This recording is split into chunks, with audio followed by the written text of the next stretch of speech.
नमस्कार दोस्तों, मैं ओम प्रकाश यादव हमारे YouTube चैनल स्टार क्लासेस पर आपका फिर से स्वागत करता हूं। दोस्तों, हमने पिछली क्लासों में कोशिका के बारे में और DNA और RNA के बारे में हमने पढ़ा था। दोस्तों, आज आपके लिए एक नया पॉइंट लेकर आया हूं, सेल डिवीज़न, कोशिका विभाजन। इसके बारे में आज चर्चा करते हैं कि सेल डिवीज़न क्या होता है, ये कितने प्रकार का होता है और इससे बनने वाले सभी किस्मों के बारे में अच्छी तरीके से हम पढ़ेंगे। दोस्तों, इससे पढ़ने से पहले आप हमारे चैनल को सब्सक्राइब कीजिए, शेयर कीजिए और लाइक कीजिए। दोस्तों, कोशिका किस प्रकार से विभाजित होती है और नई कोशिका का किस प्रकार से निर्माण करती है, इसके बारे में आज पढ़ते हैं। तो कोशिका विभाजन हमारा आज चैप्टर है, नया चैप्टर कोशिका विभाजन है। कोशिका विभाजन, तो विभाजन का मतलब किसका विभाजन हो रहा है? कोशिका का विभाजन होगा आज। और कोशिका का विभाजन होने से क्या बनेगी? नई कोशिका बनेगी। तो कोशिका विभाजन में दो प्रोसेस होती है। दो प्रोसेस क्या क्या होती है कि कोई भी हमारा शरीर होता है, शरीर में कई चोट लग जाती है, चोट लग जाने के बाद वो कई दिनों तक वो ठीक नहीं होती है। मतलब कोई घाव हो जाता है, वो मतलब कि एक प्रकार से वो घाव बन जाता है, वो घाव ठीक नहीं होता है और खूब दिनों बाद वो बढ़ जाता है, ठीक हो जाता है या बढ़ जाता है। तो किस क्रिया के थ्रू, मतलब कि किस क्रिया के फलस्वरूप वो घाव ठीक होता है, इसके बारे में पढ़ेंगे। दूसरी बात, जैसे कि एक स्पर्म होता है, शुक्राणु। दूसरी बात अंडाणु, मतलब कि ओवम, अंडाणु। मतलब कि शुक्राणु और ओवम मिलकर के, शुक्राणु और अंडाणु मिलकर के जिस रचना का निर्माण करते हैं उसको जाइगोट कहा जाता है, युग्मनज कहा जाता है, युग्मनज कहा जाता है। शुक्राणु, ये शुक्राणु भी एक सिंगल सेल है, अंडाणु भी एक सिंगल सेल है और युग्मनज भी एक सिंगल सेल है। ये दोनों मिलकर के युग्मनज का निर्माण करते हैं। ये युग्मनज भी एक क्या है? सिंगल सेल है। ये भी क्या है? एक सिंगल सेल है। ये सिंगल सेल है, अपने आप में डिवाइड होगी। वो किस प्रकार डिवाइड होगी, इसके बारे में हम पढ़ेंगे कि जैसे कि समसूत्री विभाजन होता है और अर्धसूत्री विभाजन होता है, उसमें पढ़ेंगे कि इसमें कौन सा विभाजन होता है। इनकी स्पर्म और ओवम मिलकर के जाइगोट का निर्माण करते हैं, तो इसमें कौन सा विभाजन होता है और जो घाव का प्रोसेस होता है, इनकी घाव होता है वो ठीक होता है, वो किस प्रोसेस यानी किस विभाजन के थ्रू वो ठीक होता है, इसके बारे में पढ़ेंगे। तो एक सिंगल सेल होती है युग्मनज। तो ये सिंगल सेल अपने आप में डिवाइड होकर के बहुत सारी कोशिकाओं का निर्माण करती है, जैसे कि 1 से 2, 2 से 4, 4 से 8, इस प्रकार से पूरे एक कोशिका क्या पूरी बॉडी का निर्माण कर देती है। मतलब पूरी बॉडी का निर्माण एक सेल से होता है, इसके बारे में हम पढ़ेंगे। तो कोशिका विभाजन चैप्टर पढ़ने से पहले आपको कई बातें, इनकी कोई बात, इनकी इससे संबंधित कुछ बातें बताता हूं आपको। कोशिका विभाजन से जुड़े कुछ तथ्य हैं कि ये कोशिका विभाजन पहले ये कोशिका विभाजन नाम कहां से आया, इसके बारे में पढ़ते हैं। पिछली क्लासों में हमने पढ़ा था कोशिका सिद्धांत, अच्छी तरीके से कोशिका सिद्धांत के बारे में पढ़ा था। फिर पढ़ा था आधुनिक कोशिका सिद्धांत, इनके बारे में थोड़ी चर्चा कर लेते हैं। जैसे कि कोशिका सिद्धांत पढ़ा था, कोशिका सिद्धांत क्या था? ये कोशिका सिद्धांत सबसे पहले किसने दिया? स्लाइडेन एवं समान ने दिया था। स्लाइडेन एवं समान ने दिया था। कब दिया था? 1838-39 में दिया था। ये सिद्धांत क्या था? ये कोशिका सिद्धांत क्या बात बताता था कि जैसे कि कोशिका होगी, इनकी कोशिका किस प्रकार से, जैसे कि ये कोशिका किस में पाई जाएगी? जीव में पाई जाएगी, और जीव में कोशिका पाई जाएगी, और कोशिका में क्या होगा? केंद्रक होगा। ये कोशिका सिद्धांत क्या बात बताता है कि कोई जीव होगा, जीव में कोशिका होगी और कोशिका में क्या होगा? केंद्रक होगा। ये बात कौन बताता है? कोशिका सिद्धांत बताता है। मतलब कि सजीव का निर्माण कोशिका एवं कोशिका के उत्पादों से मिलकर बना होता है। कि सजीवों का शरीर कोशिका एवं कोशिका के उत्पादों से मिलकर बना होता है। कि कोई भी लिविंग पार्ट होगा, उस लिविंग पार्ट में सेल्स होगी और सेल्स में क्या होगा? न्यूक्लियस होगा। जीव होगा, जीव में कोशिका होगी और कोशिका में क्या होगा? केंद्रक होगा। ये बात बताता है कोशिका सिद्धांत। लेकिन कई जीव ऐसे होते हैं जिनमें कोशिका नहीं होती है और कई जीव ऐसे होते हैं उनमें केंद्रक नहीं होता है। तो मतलब कि क्या हुआ कि वो कोशिका सिद्धांत के क्या हो गए? अपवाद हो गए। तो अपवाद में कौन कौन आता है? कि जीव है। जो जीव तो कौन सा है? विषाणु। विषाणु में कोई कोशिका नहीं होती है, ये अकोशिका जीव है। वायरस में कोई कोशिका नहीं होती है, अकोशिका जीव है। मतलब कि ये कोशिका सिद्धांत का क्या हो गया, अपवाद हो गया। और कई जीव होते हैं जिनमें कोशिका नहीं होती है, जैसे कि मैं बात करूं कि स्तनधारियों की आरबीसी होती है, स्तनधारियों की आरबीसी में केंद्रक नहीं पाया जाता। तो पहला अपवाद का कौन सा हो गया कि स्तनधारियों की आरबीसी में क्या केंद्रक नहीं होता, केंद्रक नहीं होता है, ठीक है। दूसरी बात, और स्तनधारियों की आरबीसी में केंद्रक तो नहीं होता, लेकिन कई जीव ऐसे होते हैं जैसे कि मेंढक, ये उभयचरी प्राणी है, एम्फीबिया वर्ग का है, तो इसमें इसकी आरबीसी में केंद्रक होता है। और कई जीव जैसे कि जिराफ, ये मैमल्स वर्ग का है, ऊंट हुआ, लामा हुआ, जिराफ हुआ, ये मैमल्स वर्ग के स्तनधारी प्राणी है, इनकी आरबीसी में केंद्रक होता है। लेकिन ये अपवाद में भी अपवाद आ गए, तो स्तनधारियों की आरबीसी में केंद्रक नहीं होता है। दूसरी बात, जैसे कि सभी प्रोकैरियोटिक कोशिकाएं होती है, प्रोकैरियोटिक कोशिका होती है, प्रोकैरियोटिक कोशिका होती है, उनमें क्या केंद्रक नहीं होता। कोशिका होती है दो प्रकार की, एक होती है प्रोकैरियोटिक कोशिका, एक होती है यूकैरियोटिक कोशिका। प्रोकैरियोटिक कोशिका किसे कहा जाता है कि केंद्रक तो होता है लेकिन क्या कम विकसित होता है, और यूकैरियोटिक कोशिका क्या होती है, केंद्रक होता है लेकिन क्या अधिक विकसित होता है। तो कम विकसित होता है सभी प्रोकैरियोटिक कोशिकाओं में, तो प्रोकैरियोटिक कोशिकाओं में क्या केंद्रक नहीं होता है, केंद्रक नहीं होता है। अब तीसरी बात क्या है कि जैसे कि फ्लोएम होता है, एक जाइलम होता है, ये पादपों में पाए जाते हैं। तो फ्लोएम की एक कोशिका है चालनी नलिका, फ्लोएम है, और फ्लोएम की एक नलिका है चालनी नलिका। चालनी नलिका में कोई केंद्रक नहीं होता है, चालनी नलिका में कोई केंद्रक नहीं होता है, ठीक है। तो कोशिका सिद्धांत के 4 अपवाद हो गए। एक तो विषाणु हो गया, विषाणु में कोई कोशिका नहीं होती है। दूसरी बात, स्तनधारियों की आरबीसी में केंद्रक नहीं होता है। तीसरी बात, सभी प्रोकैरियोटिक कोशिकाओं में केंद्रक नहीं होता है। और चौथी बात कि फ्लोएम की चालनी नलिका में कोई केंद्रक नहीं होता है। लेकिन कोशिका सिद्धांत क्या बात बताता है कि जीव होगा, जीव में कोशिका होगी, और कोशिका में क्या होगा केंद्रक होगा। लेकिन ये कोशिका सिद्धांत के तो ये अपवाद है। लेकिन ये कोशिका सिद्धांत फिर भी फेल हो गया। वो फेल किस कारण हुआ, इन 4 कारणों की वजह से तो फेल हुआ नहीं। तो ये सामान्य बात है, ये कोई ज़्यादा बड़ी बात नहीं है कि ये इन 4 कारणों से कोशिका सिद्धांत फेल हो गया। कोशिका सिद्धांत एक कारण से फेल हुआ था। वो कारण क्या था कि कोशिका होती है, इस कोशिका से नई कोशिकाओं का निर्माण, मतलब कि कोशिका बहुत सारी कोशिकाओं का निर्माण कर देती है, लाखों करोड़ों कोशिकाओं का निर्माण कर देती है। तो वो किस क्रिया के फलस्वरूप नई कोशिका का निर्माण करती है। जैसे कि ये कोशिका है, तो नई कोशिका का निर्माण कर दी। ये पुरानी कोशिका है, पुरानी कोशिका किसका निर्माण कर दी, नई कोशिका का निर्माण कर दी। तो ये बात स्लाइडेन एवं सवान ने नहीं दर्शा पाई, इनकी स्लाइडेन एवं सवान ने ये बात नहीं दर्शा पाई कि पुरानी कोशिका नई कोशिका का निर्माण कर तो देती है, लेकिन किस क्रिया के थ्रू करती है, इस बात को नहीं दर्शा पाई। तो ये कोशिका सिद्धांत क्या हो गया, फेल हो गया। कोशिका सिद्धांत फेल हो गया। कोशिका सिद्धांत फेल होने के बाद एक रुडोल्फ विर्चोव नाम का एक वैज्ञानिक आता है, उसने आधुनिक कोशिका सिद्धांत दिया। इस कोशिका सिद्धांत पर ही रिसर्च किया। वो सिद्धांत क्या था, इसके बारे में हम पढ़ते हैं।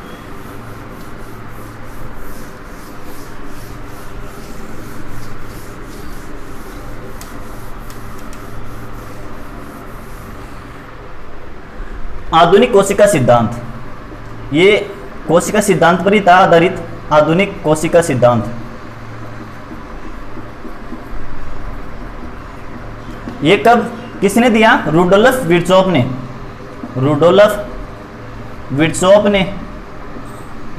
दिया। ये कब दिया, 1855 में दिया। ये आधुनिक कोशिका सिद्धांत क्या था, मतलब कि रुडोल्फ विर्चोव ने आधुनिक कोशिका सिद्धांत दिया तो क्या था कि इसने एक बात बताई, क्या कि पुरानी कोशिका होती है, ये पुरानी कोशिका नई कोशिका का निर्माण करती है, ठीक है, कि नई कोशिका का निर्माण कौन करती है, पुरानी कोशिका ही करती है। तो किस क्रिया के थ्रू पुरानी कोशिकाओं से नई कोशिका का निर्माण होता है, ये बात बताई किसने, रुडोल्फ विर्चोव ने, कि पुरानी कोशिकाओं से नई कोशिका का निर्माण एक क्रिया के थ्रू होता है। वो क्या है, कोशिका विभाजन। कोशिका विभाजन से पुरानी कोशिकाओं का नई कोशिकाओं, इनकी नई कोशिका का पुरानी कोशिकाओं से निर्माण होता है। ये बात बताई किसने? रुडोल्फ विर्चोव ने बताई। दोस्तों आज हम इस कोशिका विभाजन के बारे में बात करेंगे कि कोशिका विभाजन क्या होता है। ये बात बताई किसने? रुडोल्फ विर्चोव ने। रुडोल्फ विर्चोव ने एक कथन दिया, एक स्टेटमेंट दिया। वो स्टेटमेंट क्या था? स्टेटमेंट क्या था कि ओमनिस सेलुला ई सेलुला। ये स्टेटमेंट किसने दिया? रुडोल्फ विर्चोव ने दिया। ओमनिस का यहाँ पर मतलब है कि नई कोशिका। यहाँ पे सेलुला है, कोशिका का नाम रुडोल्फ विर्चोव ने सेलुला नाम दिया, तो कोशिका का नाम क्या है? सेलुला। ठीक है दोस्तों, यहाँ पे ई है, तो ई का मतलब पूर्ववर्ती कोशिका, यहाँ पुरानी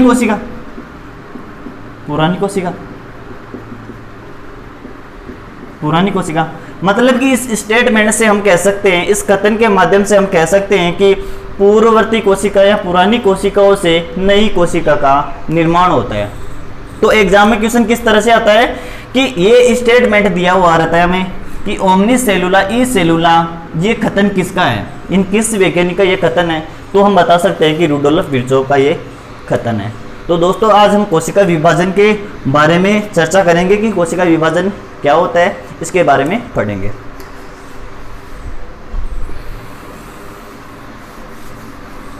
अब कोशिका विभाजन में हमने पढ़ा कि घाव होता है, चोट-फोट लग जाती है तो घाव बन जाता है, और घाव वो ठीक हो जाता है और बढ़ जाता है। तो किस क्रिया के थ्रू इनकी घाव ठीक होगा, वो इसके बारे में हम पढ़ते हैं। जैसे कि कोशिका थी, कोशिका विभाजन में पढ़ रहे थे हम, कोशिका विभाजन। ये कोशिका विभाजन 3 प्रोसेस में होगा। 3 प्रोसेस में कैसे? कि कोशिका होगी और कोशिका विभाजित होगी और नई कोशिका का निर्माण करेगी। तो ऐसा तो होता नहीं कि कोशिका होगी और कोशिका दूसरी कोशिका का निर्माण कर देगी। एक विभाजन होगा, विभाजन से दूसरी कोशिका का निर्माण होगा। तो ऐसा तो होता नहीं कि डायरेक्ट कोशिका का विभाजन तो होता नहीं, कि उससे पहले 3 प्रोसेस होती है। पहली प्रोसेस में क्या होता है कि पहले इंटरफेज अवस्था होती है, कोशिका की इंटरफेज अवस्था होती है। इंटरफेज अवस्था कौन सी होती है, इसके बारे में हम पढ़ेंगे। दूसरी बात एम फेज होती है, एम फेज में क्या होता है। तीसरी बात साइटोकाइनेसिस होता है, साइटोकाइनेसिस होता है। मतलब कि कोशिका विभाजन में 3 प्रोसेस होती है। मतलब कि कोशिका, नई कोशिका का निर्माण 3 प्रोसेस में से होकर के गुजरना पड़ता है कोशिका को, कि इंटरफेज में से, एम फेज में से, साइटोकाइनेसिस में। इंटरफेज अवस्था क्या होती है कि कोशिका होती है, अब कोशिका कैसी होगी? छोटी होगी। अब छोटी होगी तो धीरे धीरे कैसी होगी? वो बड़ी होगी। तो किस अवस्था में बड़ी होगी? इंटरफेज अवस्था में बड़ी होगी। और वो छोटी होगी तो बड़ी कैसे होगी? उसमें प्रोटीनों का संश्लेषण होगा, लिपिड होगा, उसमें इनकी लिपिड बनेंगे, उसमें कार्बोहाइड्रेट बनेंगे, और डीएनए का क्या होगा? उसमें रिप्लिकेशन होगा। डीएनए का क्या होगा? उसमें रिप्लिकेशन होगा, डीएनए का रिप्लिकेशन होगा। तो इंटरफेज अवस्था सबसे बड़ी अवस्था है, मतलब कि सबसे लंबी अवस्था कौन सी है? इंटरफेज अवस्था।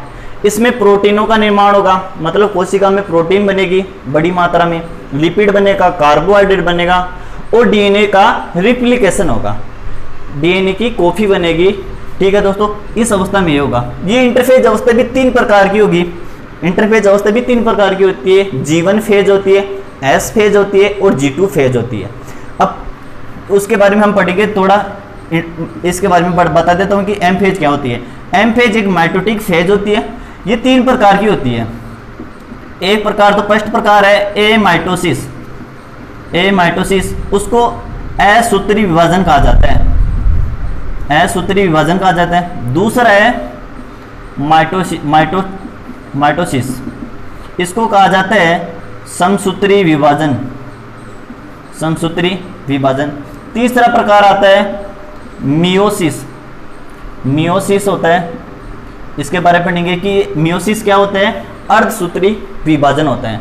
दोस्तों हमारे सिलेबस में यही है, समसूत्री और अर्धसूत्री और असूत्री है, इसके बारे में पढ़ेंगे कि इसमें से क्वेश्चन आता है। लेकिन इस चैप्टर से क्वेश्चन तो बहुत कम आता है, लेकिन क्वेश्चन आता है तो बहुत लोगों का भी कम, यहाँ से क्वेश्चन आता तो है लेकिन क्या कम ही क्वेश्चन सही होता है यहाँ से। तो दोस्तों आज इसके बारे में पढ़ेंगे, समसूत्री और अर्धसूत्री के बारे में। तीसरा आता है साइटोकाइनेसिस।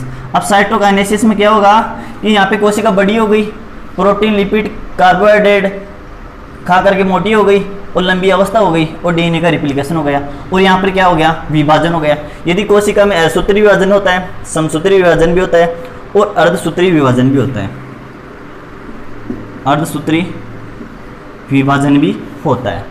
ठीक है, अब बाद में क्या होगा, विभाजन होने के बाद साइटोकाइनेसिस होगा। साइटोकाइनेसिस का मतलब कि कोशिका द्रव्य का विभाजन होगा, कोशिका द्रव्य का विभाजन होगा। अंतिम प्रोसेस होती है कोशिका द्रव्य विभाजन। ये विभाजन दो प्रकार से होता है। एक तो कोशिका खांच विधि से होता है, मतलब कि पहला कोशिका खांच, दूसरा होता है कोशिका पट, कोशिका पट, कोशिका पट के द्वारा होता है। मतलब कि ये तीन प्रोसेस होगी कोशिका में, मतलब कि इस नई कोशिका का निर्माण इन तीन प्रोसेस से होगा। पहले अवस्था में क्या होगा, इंटरफेज अवस्था होगी, बाद में आएगी एमफेज अवस्था, फिर आएगी साइटोकाइनेसिस आएगी। पहले दोस्तों आज इंटरफेज अवस्था के बारे में पढ़ते हैं कि इंटरफेज अवस्था क्या होती है, इसके बारे में हम पढ़ते हैं।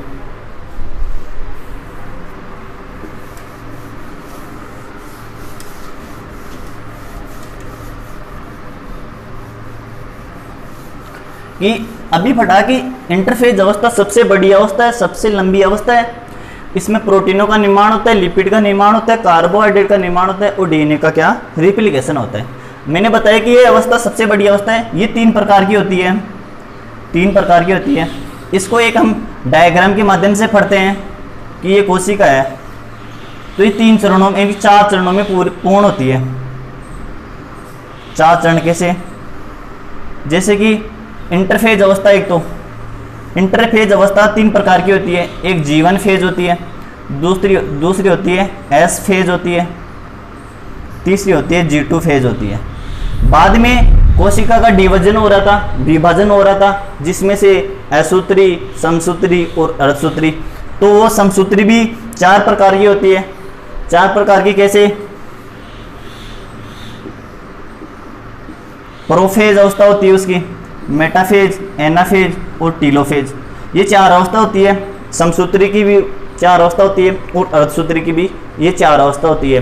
Prophase, metaphase, anaphase, telophase. इसको हिंदी में कहा जाता है पूर्व अवस्था, मध्य अवस्था, पश्चिम अवस्था और अंत्य अवस्था। ये चार प्रोसेस हो जाएगी, फिर कोशिका क्या होगी, विभाजित होगी। तो विभाजित किस अवस्था में होती है, साइटोकाइनेसिस में होती है। फिर क्या होगा, कोशिका का साइटोकाइनेसिस होगा, साइटोकाइनेसिस, साइटोकाइनेसिस होगा। तो कोशिका की अंतिम अवस्था कौन सी होती है, साइटोकाइनेसिस होती है। कोशिका की फर्स्ट अवस्था कौन सी होती है, इंटरफेज अवस्था होती है। तो क्वेश्चन किस प्रकार से आता है कि इंटरफेज अवस्था से पहले का विभाजन है कि इंटरफेज जो विभाजन होता है उससे पहले का मतलब विभाजन कौन सा होता है, वो होता है साइटोकाइनेसिस होता है। तो इस प्रकार से ये चक्कर चलता है। इस चक्कर को हम बोलते हैं सेल साइकिल, कोशिका चक्कर, कोशिका चक्कर कहा जाता है इसको। मतलब कि कोशिका चक्कर में तीन प्रोसेस होगी, इंटरफेज अवस्था, एमफेज अवस्था और साइटोकाइनेसिस। इंटरफेज अवस्था तीन प्रकार की होती है, यहाँ से लेकर के यहाँ तक इंटरफेज अवस्था तीन प्रकार की होती है। G1 phase, S phase, G2 phase होती है। फिर आता है एम फेज। एम फेज में जैसे कि प्रोफेज होगी, मेटाफेज, एनाफेज, टीलोफेज। ये एम फेज होने के बाद साइटोकाइनेसिस होगा, कोशिका द्रव्य का विभाजन होगा। कोशिका द्रव्य का विभाजन होने के बाद नई कोशिका का निर्माण हो जाएगा। दोस्तों G1 फेज क्या होती है, इसके बारे में हम पढ़ते हैं। इस G1 फेज में क्या होगा कि ये सबसे बड़ी होगी, ठीक है। इसमें कोशिका क्या करेगी, लिपिड, प्रोटीन, कार्बोहाइड्रेट का निर्माण करेगी। प्रोटीन, कार्बोहाइड्रेट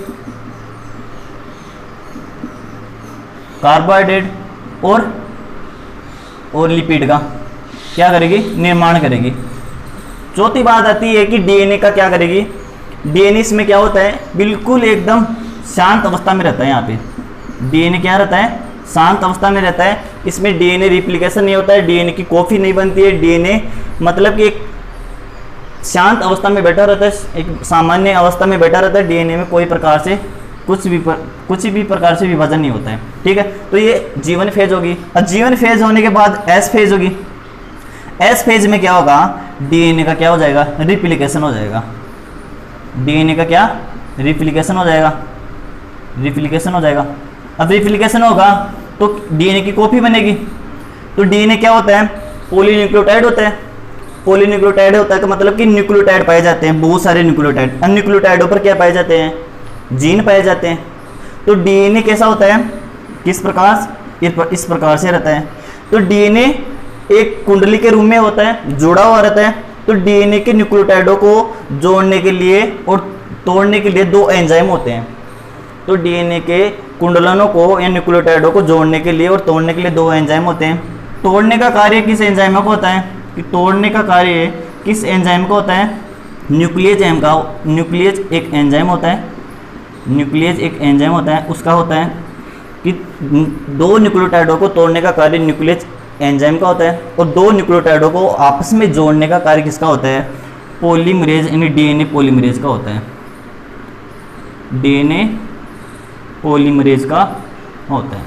ठीक है दोस्तों, कि डीएनए के दो कुंडलों को तोड़ने का कार्य न्यूक्लियेज एंजाइम की सहायता से होता है, और डीएनए के दो कुंडलों को या दो न्यूक्लियोटाइडों को जोड़ने का कार्य डीएनए पॉलीमरेज के द्वारा होता है। तो यहाँ पे डीएनए जुड़ गया, डीएनए का रिप्लिकेशन हो गया। रिप्लिकेशन होने के बाद अवस्था कौन सी में जाएगा, G2 फेज में जाएगा। अब G2 फेज में क्या होगा कि यह अवस्था यदि कोशिका पूरी तरीके से बन गई, मोटी हो गई, विभाजन करने के लिए योग्य हो गई, तो ये कार्य क्या करेगा, G2 फेज ये चेक पॉइंट का कार्य करेगा। मतलब कि कोशिका को एक प्रकार से जानने का कार्य करेगा कि कोशिका परिपक्व हो गई है क्या, कि कोशिका अपने आप में डिवीजन होने के लिए तैयार है क्या, वो अपने आप में परिपूर्ण हो गई है क्या, कि अपने आप विभाजित हो सकती है। फिर विभाजन इनकी मतलब कि G2 फेज अवस्था एक चेक पॉइंट का कार्य करेगी। यदि G2 फेज अवस्था नहीं होगी, मतलब कि G2 फेज अवस्था नहीं होगी तो G0 अवस्था होगी। तो G0 का मतलब कि कोशिका मरी हुई होगी, मृत अवस्था में होगी, और मृत अवस्था में कोशिका विभाजित नहीं होती है, विभाजन नहीं करेगी। तो विभाजन नहीं करेगी तो मतलब कि कोशिका का डिवीजन नहीं होगा, न तो समसूत्री विभाजन होगा, न उसमें अर्धसूत्री विभाजन होगा। तो मतलब कि इंटरफेज अवस्था में भी कोशिका खत्म हो जाएगी। ठीक है, तो इंटरफेज अवस्था यदि पूरी नहीं होगी तो उसमें डिवीजन भी नहीं होगा, तो डिवीजन नहीं होगा तो उसका साइटोकाइनेसिस भी नहीं होगा। ठीक है दोस्तों, ये इतनी बात हो गई इंटरफेज अवस्था की। इंटरफेज अवस्था के बारे में दोबारा से मैं बात करता हूँ कि इंटरफेज अवस्था क्या होती है। इंटरफेज अवस्था सबसे बड़ी अवस्था होती है कोशिका विभाजन की। कोशिका विभाजन की सबसे बड़ी अवस्था कौन सी होती है, इंटरफेज अवस्था। इसमें क्या होता है कि प्रोटीन, लिपिड, कार्बोहाइड्रेट का संश्लेषण होता है। तीसरी बात कि डीएनए का रिप्लिकेशन होता है। इंटरफेज अवस्था, इंटरफेज अवस्था 3 प्रकार की होती है। जीवन फेज ये सबसे बड़ी अवस्था होती है, इसमें प्रोटीन, कार्बोहाइड्रेट, लिपिड का निर्माण होता है। मतलब कि कोशिका होती है अपने आकार में बड़ी होती है, खा पी करके मोटी हो जाती है, पर फिर इसमें डीएनए कैसा रहता है, इसमें बिल्कुल रिलैक्स अवस्था में रहता है, शांत अवस्था में रहता है। ये अवस्था होने के बाद एस फेज में जाते हैं। एस फेज का मतलब यहाँ पे सिंथेसिस है। सिंथेसिस किसका होगा, डीएनए का। तो डीएनए क्या करेगा, रिप्लिकेशन करेगा। रिप्लिकेशन से मतलब कि अपनी प्रतिलिपि बनाएगा, फोटोकॉपी बनाएगा, 2 कॉपी बनाएगा अपनी। तो डीएनए कैसा होता है, पॉलीन्यूक्लियोटाइड होता है।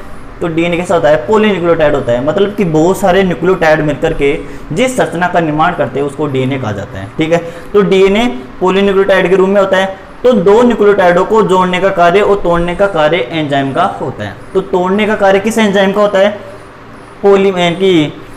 न्यूक्लियस एंजाइम का होता है, और तोड़ने यानी कि जोड़ने का कार्य किस एंजाइम का होता है, डीएनए पॉलीमरेज एंजाइम का होता है। तो ये सिंथेसिस अवस्था हो गई।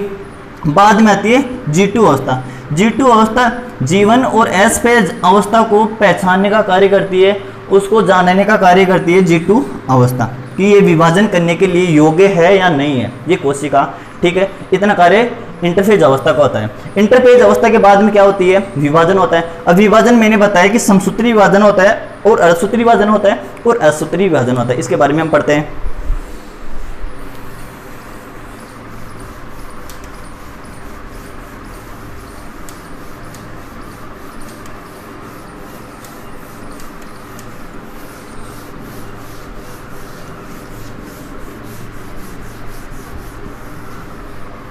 अब हम पढ़ते हैं मेन पॉइंट के बारे में। अब हमें पढ़ना ही है क्या, समसूत्री विभाजन और अर्धसूत्री विभाजन। अब समसूत्री, पहले असूत्री विभाजन के बारे में पढ़ लेते हैं कि असूत्री विभाजन कोई एक सामान्य विभाजन है, बिल्कुल नॉर्मल विभाजन है। इसमें क्या होता है कि इस असूत्री विभाजन में असूत्री विभाजन क्या होता है, इसमें सामान्य जीव आते हैं। जैसे कि मैं बात करूं कि अमीबा एक सामान्य जीव है। इसी प्रकार युगलिना, ईस्ट हुआ, बैक्टीरिया हुआ, जीवाणु हुआ, प्लाज्मोडियम हुआ, प्रोटोजोआ हुआ। इस प्रकार के इनके और भी जीव आते हैं, सामान्य जीव आते हैं। इसमें असूत्री विभाजन होता है। ये विभाजन होता है, सामान्य विभाजन होता है। इसमें क्या होता है, जैसे कि ये कोशिका है, ठीक है दोस्तों, ये कोशिका में ये क्या है, ये डीएनए है, ठीक है। तो डीएनए क्या करेगा, डीएनए यहाँ से टूट जाएगा, डायरेक्ट टूट जाएगा। टूट जाने के बाद क्या होगा, अलग अलग हो जाएगा। टूट जाने के बाद क्या हो जाएगा, अलग अलग हो जाएगा। तो डीएनए टूट गया, तो इसमें फिर क्या होगा, कोशिका का विभाजन होगा। तो विभाजन कोशिका खांच विधि के द्वारा भी हो सकता है, कोशिका पट विधि के द्वारा भी हो सकता है। तो ये कोशिका क्या करेगी, अंदर की तरफ चली जाएगी, तो एक खांच बन जाएगी। तो एक खांच क्या करेगी, टूट जाएगी। तो दोस्तों, अब समसूत्री विभाजन के बारे में पढ़ते हैं कि समसूत्री विभाजन क्या होता है, इसके बारे में चर्चा करते हैं। समसूत्री विभाजन, ये दूसरा विभाजन हो गया। पहला असूत्री विभाजन था, दूसरा समसूत्री विभाजन। इसको माइटोसिस विभाजन भी कहा जाता है, माइटोसिस विभाजन, ठीक है।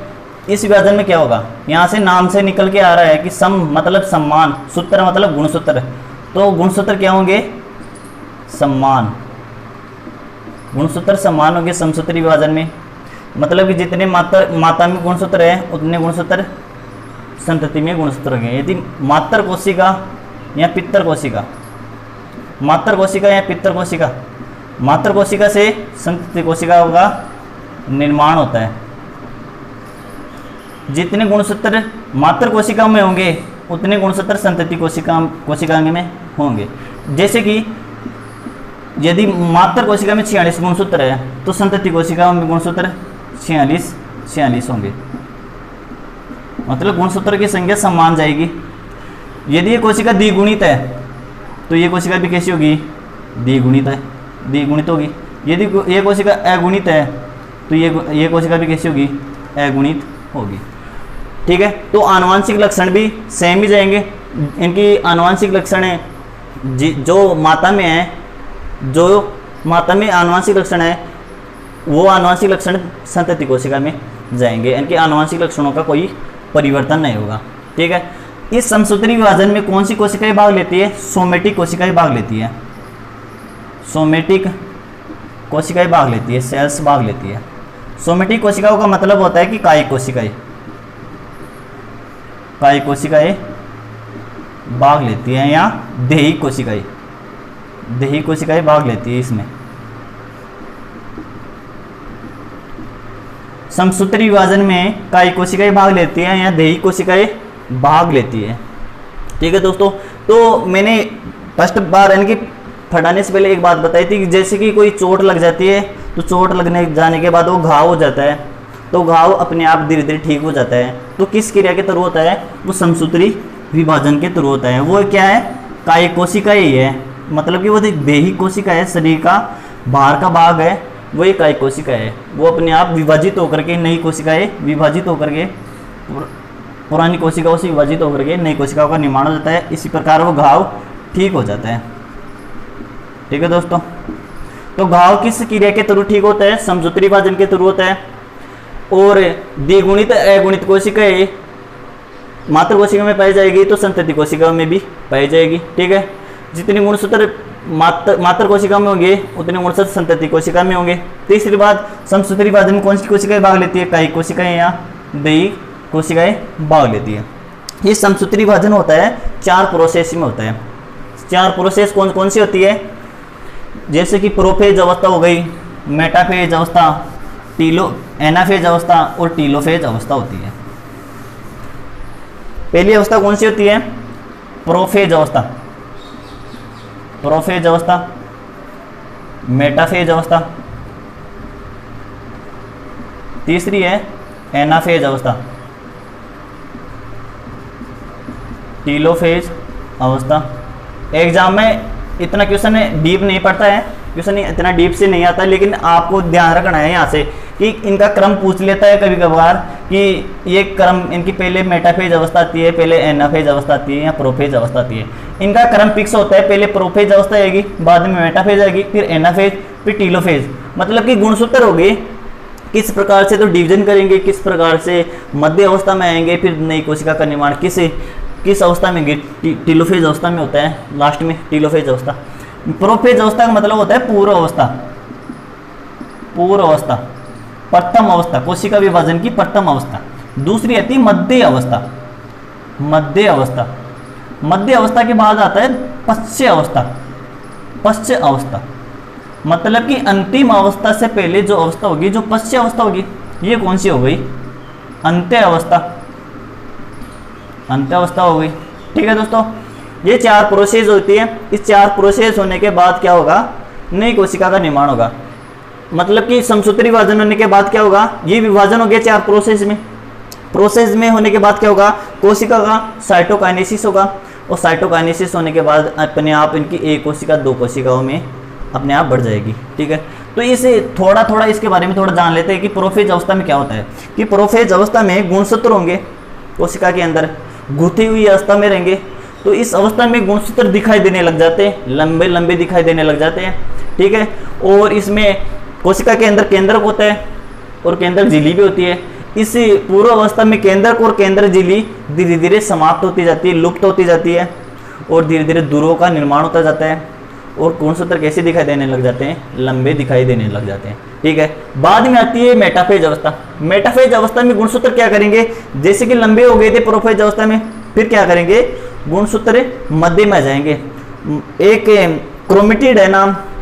क्रोमेटिड क्या होता है कि कोशिका होती है, कोशिका में क्या होते हैं? गुणसूत्र होते हैं। तो गुणसूत्र जालनुमा संरचना में पाए जाते हैं, उसको क्या कहा जाता है? क्रोमेटिड कहा जाता है। तो ये क्रोमेटिड क्या करेंगे? मेटाफेज अवस्था में मध्य में आ जाएंगे।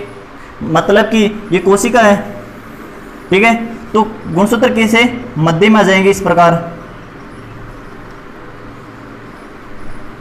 ये मध्य में आ गए। तो ये कोशिका है पूरी, तो कोशिका में गुणसूत्र क्या आ गए? यहाँ पर मध्य में आ गए। तो ये गुणसूत्र किससे जुड़ा हुआ है? सेंट्रियोल से जुड़ा हुआ रहता है, और यहाँ पे ध्रुव होते हैं इस प्रकार। तो धीरे धीरे ध्रुवों का निर्माण भी होता है मध्य अवस्था में, और गुणसूत्र कहाँ आ जाते हैं? मध्य अवस्था में आ जाते हैं। इस प्रकार इधर भी ध्रुव पाए जाते हैं। ठीक है, और पूर्व अवस्था में क्या होता है कि केंद्रक झिल्ली और केंद्रक धीरे धीरे लुप्त हो जाता है। बाद में आती है पश्च अवस्था। मध्य अवस्था के बाद आती है पश्च अवस्था। पश्च अवस्था में क्या होगा कि ध्रुव होते हैं। ध्रुव किसका निर्माण करते हैं? इस मध्य अवस्था में पहले ध्रुव निर्माण किसका करते हैं? तर्कुतंतु का निर्माण करते हैं। ये तर्कुतंतु बनते हैं, अपने आप बनते हैं इसमें। ठीक है, तो तर्कुतंतुओं का बनते इस तर्कुतंतु बनते हैं इस मध्य अवस्था में। तर्कुतंतु फिर क्या करेगी? पश्च अवस्था में इन गुणसूत्रों को, इनके ये गुणसूत्र होते हैं, क्रोमेटिड होते हैं, जिसे सेंट्रोल से जुड़े हुए होते हैं। तो ऊपर के गुणसूत्र हैं ऊपर की तरफ चले जाते हैं, मतलब कि तर्कुतंतु होते हैं ऊपर की तरफ, ध्रुव की तरफ खींच ले जाते हैं ऊपर के गुणसूत्रों को, और नीचे के गुणसूत्रों को ये ध्रुव खींच ले जाता है। तो ये अवस्था किस प्रकार से बन जाती है कि इस प्रकार से बन जाती है। ठीक है, ये नीचे की अवस्था हो जाएगी।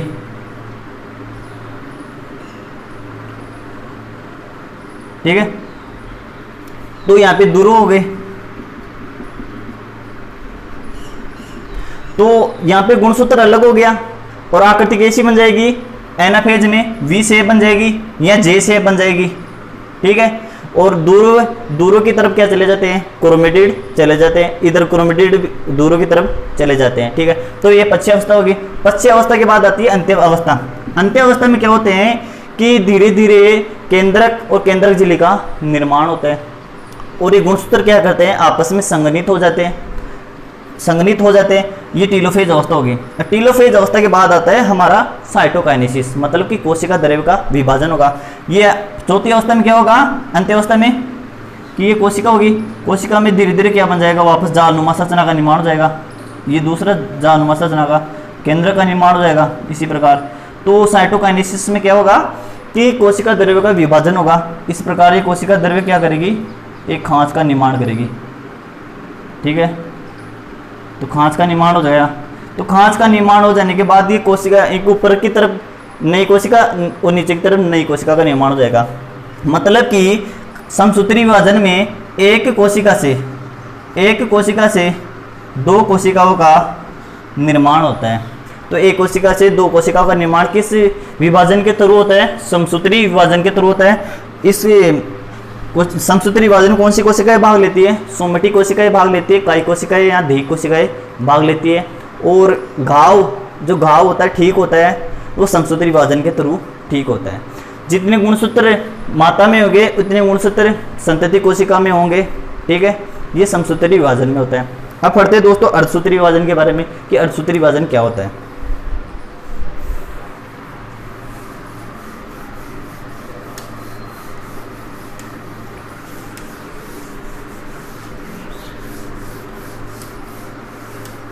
जैसे कि समसूत्री विभाजन में हमने पढ़ा कि इसके प्रकार कि समसूत्री विभाजन 4 प्रकार का होता है, जैसे कि प्रोफेज अवस्था हुई, मेटाफेज, एनाफेज और टीलोफेज अवस्था। तो इसी प्रकार ये अर्धसूत्री विभाजन में भी ये अवस्थाएं आएंगी। जैसे कि अब अर्धसूत्री विभाजन में मियोसिस को कहा जाता है अर्धसूत्री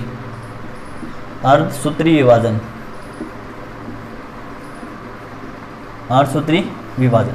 ठीक है दोस्तों, अर्धसूत्री विभाजन ये नाम सबसे पहले अर्धसूत्री नाम विभाजन सबसे पहले किसने दिया था, फार्मर एवं मूरे ने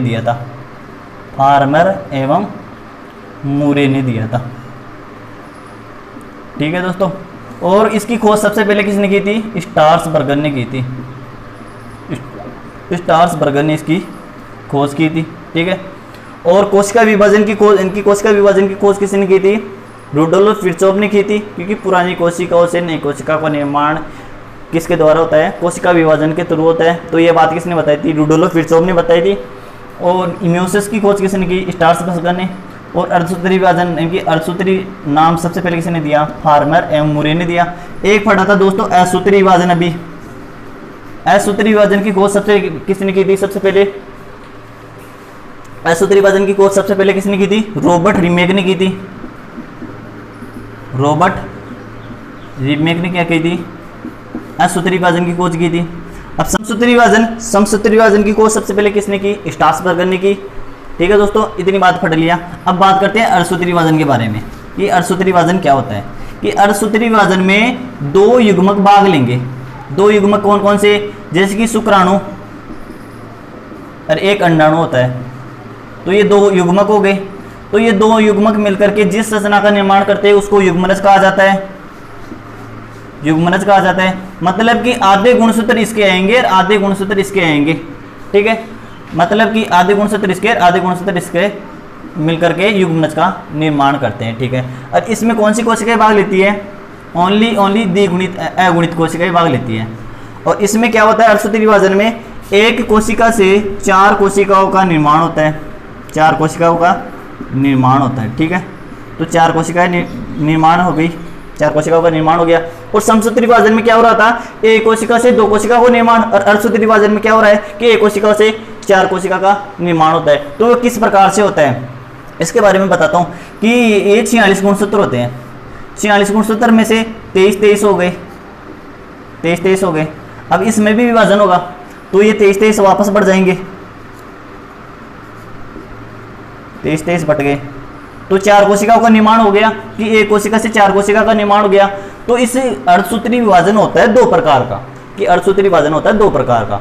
तो अर्धसूत्री विभाजन एक तो फर्स्ट होता है अर्धसूत्री विभाजन मतलब मियोसिस, मियोसिस स्पष्ट।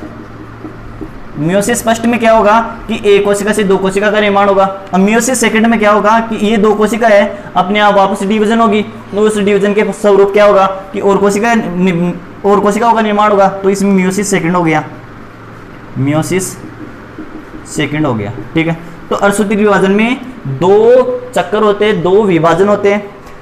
ये मियोसिस स्पष्ट में क्या होता है कि 46 गुणसूत्र होते हैं जो आधे आधे हो जाते हैं, मतलब कि अर्धसूत्री विभाजन में गुणसूत्र क्या होते हैं, आधे हो जाते हैं। आधे हो गए 46 में से 23 हो गए। अब 23 भी आप आपस में क्या करेंगे, डिवीजन करेंगे, उसको क्या कहा जाता है, मियोसिस सेकंड कहा जाता है। पहले दोस्तों मियोसिस फर्स्ट के बारे में थोड़ा जान लेते हैं, फिर मियोसिस सेकंड के बारे में थोड़ा जान लेते हैं। ये मियोसिस सेकंड होता है, ये मियोसिस सेकंड समसूत्री विभाजन के समान ही ये विभाजन होता है। जो समसूत्री विभाजन हुआ था उसी प्रकार मियोसिस सेकंड होगा।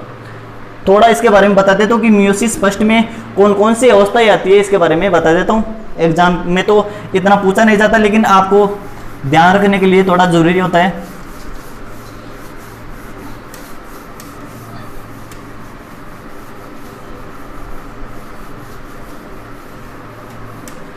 अर्धसूत्री विभाजन फर्स्ट के बारे में बात करता हूं। अर्धसूत्री विभाजन फर्स्ट, ये दोस्तों 4 प्रकार का होता है। जैसे कि समसूत्री विभाजन भी 4 प्रकार का था, इसी प्रकार अर्धसूत्री विभाजन भी 4 प्रकार का होता है। पहली अवस्था आती है प्रोफेज अवस्था। प्रोफेज अवस्था, प्रोफेज का मतलब पूर्व अवस्था, प्रोफेज का मतलब पूर्व अवस्था। दूसरी आती है मेटाफेज अवस्था, मेटाफेज अवस्था। तीसरी आती है एनाफेज अवस्था और चौथी आती है टीलोफेज अवस्था। ठीक है, तो ये 4 अवस्था आती है अर्धसूत्री विभाजन की। तो इसको हम प्रोफेज फर्स्ट बोल सकते हैं, इसको प्रोफेज सेकंड बोल सकते हैं, इसको एनाफेज सेकंड, ये भी फर्स्ट होगी, फर्स्ट ही होगी, ये भी टीलोफेज फर्स्ट होंगी। ठीक है, तो अर्धसूत्री विभाजन में 4 अवस्थाएं होती है, पूर्व अवस्था, मध्य अवस्था, पश्चिम अवस्था और अंत्य अवस्था। ये प्रोफेज अवस्था भी इन 4 अवस्थाओं में सबसे बड़ी अवस्था होती है। ये सबसे बड़ी अवस्था होती है, सबसे बड़ी अवस्था होती है दोस्तों। ये 5 प्रकार की होती है प्रोफेज अवस्था। अर्धसूत्री विभाजन फर्स्ट की सबसे बड़ी अवस्था प्रोफेज अवस्था होती है। ये 5 प्रकार की होती है। 5 प्रकार कौन कौन से होते हैं, इसके नाम जैसे कि लेप्टोटीन, लेप्टोटीन हुआ।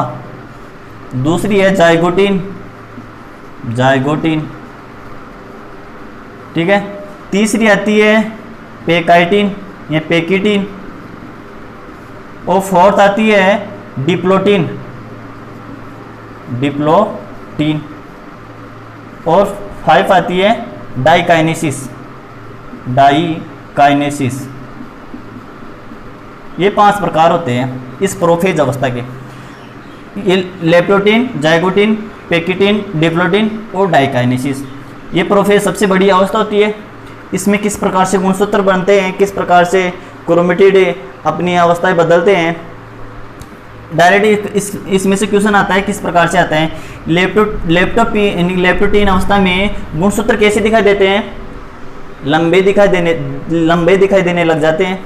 ठीक है, और जाइगोटीन अवस्था में क्या करेंगे कि गुणसूत्र होंगे ये क्रोमेटिड होंगे, मोटे मोटे दिखाई देने लग जाएंगे। फिर क्या होगा पेकिटिन अवस्था, पेकिटिन अवस्था में क्या होंगे गुणसूत्र, ये गुणसूत्र जैसे कि इस प्रकार आएंगे, धीरे धीरे गुणसूत्र पास पास आ जाएंगे, गुणसूत्र पास पास आ जाएंगे। तो पास पास आ जाने के कारण ये 2 न्यूक्लियोटाइड है, मतलब कि गुणसूत्रों के 2 क्रोमेटिड है। तो 2 क्रोमेटिड पर क्या पाए जाते हैं, डीएनए पाया जाता है, जीन पाया जाता है। मतलब गुणसूत्र पर क्या पाए जाते हैं, जीन पाए जाते हैं। तो इसका जीन इसके ऊपर चला जाएगा, जीन इसका जीन इसके ऊपर चला जाएगा, तो जीनों का आदान प्रदान हो जाएगा। उसको कहा जाता है जीन विनिमय, उसको कहा जाता है जीन विनिमय, क्रॉसिंग ओवर, क्रॉसिंग ओवर। तो दोस्तों क्वेश्चन आता है कि अर्धसूत्री विभाजन की कौन सी अवस्था में, कि प्रोफेज अवस्था की कौन सी अवस्था में गुणसूत्र इनकी गुणसूत्र का जीन विनिमय होता है कौन सी अवस्था में, पेकाइटिन अवस्था में होता है। ठीक है दोस्तों, बाद में पढ़ते हैं हम डिप्लोटीन अवस्था। डिप्लोटीन अवस्था में काइजमेटा बनते हैं कि ये जैसे कि ये आपस में ये गुणसूत्र मिले एक जगह होने के बाद ये वापस अलग अलग हो जाते हैं, उसको बोलते हैं काइजमेटा। काइजमेटा, तो काइजमेटा का निर्माण कहाँ होता है, डिप्लोटीन अवस्था में होता है। ठीक है, अब फिर क्या होगा, डाइकाइनेसिस होगा।